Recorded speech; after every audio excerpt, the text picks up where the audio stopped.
Alright, let's see what we got going on here. Just here at the dog pound. Just getting kicked off. Had a visit by the Popo, by the state police. Somebody called in and said I had marijuana growing in the yard.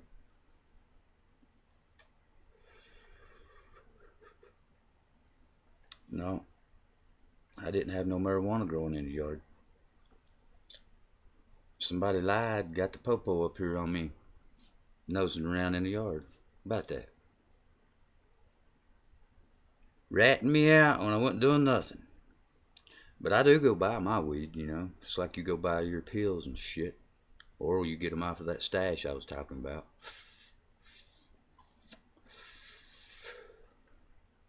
Yeah, this is some good smoke right here. I wish I grew it. I wish it was in the yard where I could just go out there and pick it off of, you know, vine.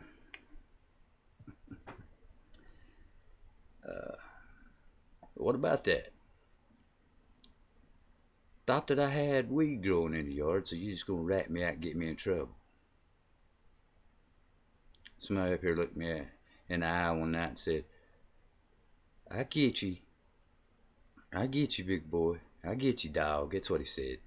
I looked over and he was standing over the white line. I didn't have no leash on. He acted like he did. I'm gonna step across that white line. I got you, dog. Yeah, I got you. Go Cephas back there. That's to extend the clip. You know what I'm saying? Check that out. You know, you sitting around the house, you know, you're like, Go Cephas standing in the shadows back there. But what about you motherfuckers? Oh Lord, he said the F-bomb. I'm having to watch my step every step of the way here, you know what I'm saying, guys? Because I ain't done nothing wrong. I don't grow marijuana. I don't do pills. But I do smoke it. Now, I smoke marijuana. Like a little weed. But I don't drink no more. I used to drink Jim Beam and Maker's Mark. I love Kentucky bourbon whiskey. I still do. But I don't drink it. And all you critics and, you know, condemners out there that think I still do, fuck you too. I say it drunk, sober, or half asleep. I probably say it in my sleep. Ask Lita Green, she probably tell me, yeah, I say fuck you motherfuckers in my sleep. But no die on the weed farm up here, guys. And I pretty much know who put it out, who called. Maybe not who called, but I probably know who got it talked up. And then they might not even call, because some of them's really good friends, you know what I'm saying? Some of them's really good friends. Well, see, now that's one thing about having good buddies. Yeah, you know who you're dealing with. But what about that? Somebody just pick up the phone, call, say, hey, so-and-so's got a meth lab. You know, and they're in there, you know, cooking macaroni, boiling water for a baby's bottle or something. Yeah, just call up and say so-and-so did this. And then, you know what? Let me explain to you. These are true tales right here. I got accused one night of hitting this guy in the face with a 2x4. Or a stick, or whatever. All they did was went up there and told them that I did. They didn't, none of them see nothing because it wasn't that way. And they came down here and arrested me the next morning. Matter of factly, son. They didn't make no bones about it either. And then here, you know, just the past month, this bunch right over here, my damn neighbors, come right over on my parking lot, on my property, and that bitch knocked my hat off my head. And they come down here, and I had a witness. I mean, I get assaulted too, you know, and they can't do shit. I got him on film, the cop, Jared Boggs, saying I'll leave, you know, when he found out that I was recording him. He said, well, I'm leaving. Why would you leave? If I'm recording you, I'm willing to tell you, and I did tell you when you asked. The laws in Kentucky state that there's only one person in the room knows that, you know, if the recording's on, it's legal. And another trooper, you know, I need to still, you know, put out there, you know, he didn't know that it was whether it was legal to have a scanner or not. You can't have nothing that picks up a police band. That's illegal. Look at the laws. If I was the police, I wouldn't want nobody that could pick me up either, damn it. You're supposed to not know when you're coming, so there's that stealth. That's gone. Bomber rats. At least you can see them. Like, hell of a radio show, wasn't it, with the whole kit and caboodle. But yeah, I still got my Skinner stuff, you know. This hat, I'll take $2,569 for it. I've got the 77 bandana. I'll take 1,500 even straight out for it. Bocephus now, that's on velvet.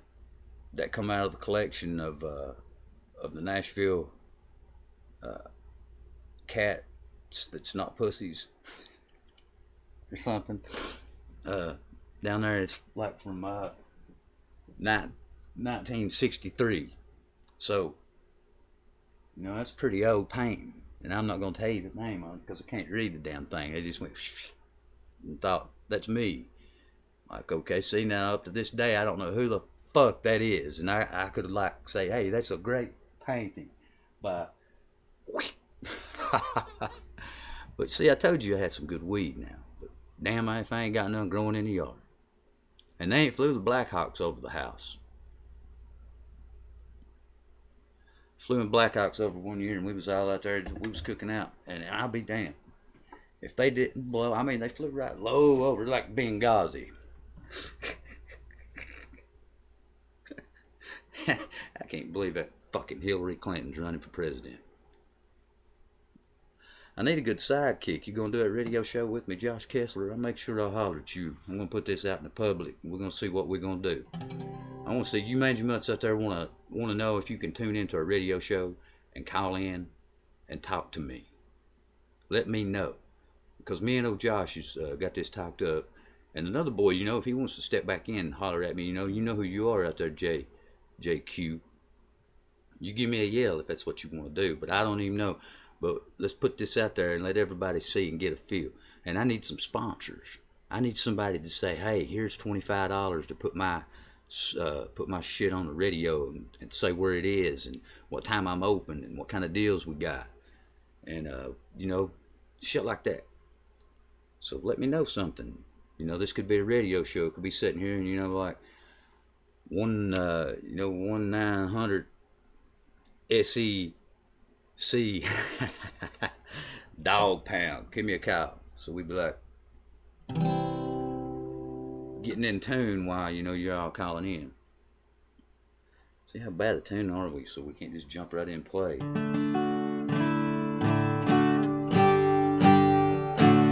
that bad, is it? Just be like,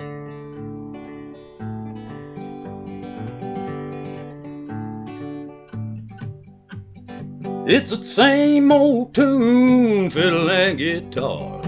Where do we take it from here? You know, big shit like that. And we come back in, you know, and say, hey, who's on the line here? It'd be like somebody like, hey, this is old Simmer Down Dan Whit from West Virginia over here. Be somebody like we get on the line, you know, it's getting something going on out there in Texas. My brother man, the janitor at the Dawg Pound, via Texas, Mr. Brad Hall. My brother, how's it going, son? So we give shout outs to all you guys before it's over with here, but we just wanted to make sure that everybody and their brother knows that the rich dog does not grow weed at the Dawg Pound. None. I wish I could, but I can't. And I wish I was this time, but I'm glad I wouldn't. Because the popo came and they knocked on the door. Dad said I didn't get up. I was like, okay. So They asked him if they could walk around behind the house and all. So he tells me this, about 30 minutes after the fact. He calls me up, and I'm going, well, I'm I'm glad you know now. If you had any speculation, talking to my dad, I don't do that stuff because I have before in the past, back as a younger man, tried to grow me some, and I just couldn't do it because there's just too many damn thieves around here. I ain't gonna lie to you guys. I mean, right out there in my yard one time when we had a store out there in front where I grew up as a kid, right around behind it, after my dad and mom had moved down to the next store down, I used that little spot back there, and I grew two big plants back there that was almost 15 feet tall.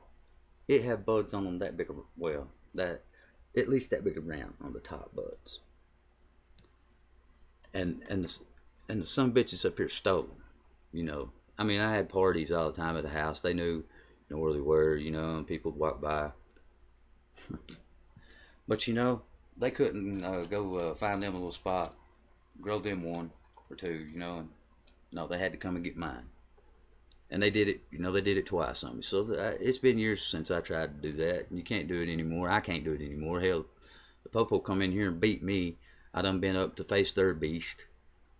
I went and had to look that beast in the eye. So they leveled the playing field. You all know about that. I'm not here to let you forget either. I'm here to remind you. As long as I'm here, I'll remind you, because there's people out there too that I know that's been beat way beyond the extent that I got dealt. The punishment I got laid on me. Now I know these people got killed too and paid their lives. I call them martyrs. Really do. Because I tell you right now, when they done what they did to me in my own home, and they walking and breathing now, and still wearing that damn badge, got the rights to just go in now, they think, and do anybody that way, because they can just walk right back up to the top again and just say that's, we'll just keep appealing and appealing, and they wouldn't know hard evidence, but yeah, they were, and everybody knew it, and I still got every damn bit of it. And just because it didn't make it one time don't mean it can't get up there again. That just don't mean I got to take it and throw it away. I need to simmer down. I need to take a little breath on that, because I don't want to relive that. But yeah, I don't have to. It's etched, it's burned, it's seared into my damn mind. They took my freedom, and there ain't no price. There ain't no price on it. There's no. Everybody think about that. Somebody wants to come up and say, I'll give you half of the United States for your freedom. But you're free in the other half of them United States. Well, whoa, wait. If you could take that offer and you did take it, the person that give it to you is just going to come take it back. Remember that. But your freedom ain't got no price on it. At least mine don't. Somebody says, they say all the time, somebody's talking in the store the other day, you've been to, I used to work at Bell County Jail. And they's like, oh, I've been to Bell County Jail. I'd rather go to Bell County than Harlan County. And, and I'm like, well, little bit of a insight on jails is like, it don't matter to me. It don't matter how pretty it is, how clean it is, how dirty it is. When you walk in, the doors lock and the windows don't open, even if they are windows. That's a plus if there's windows, but most time no windows. Ain't none of them any good.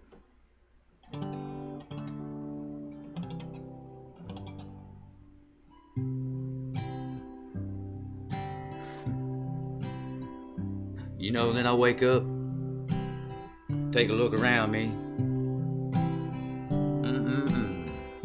These four gray walls that surround me, and I realize that I was only dreaming.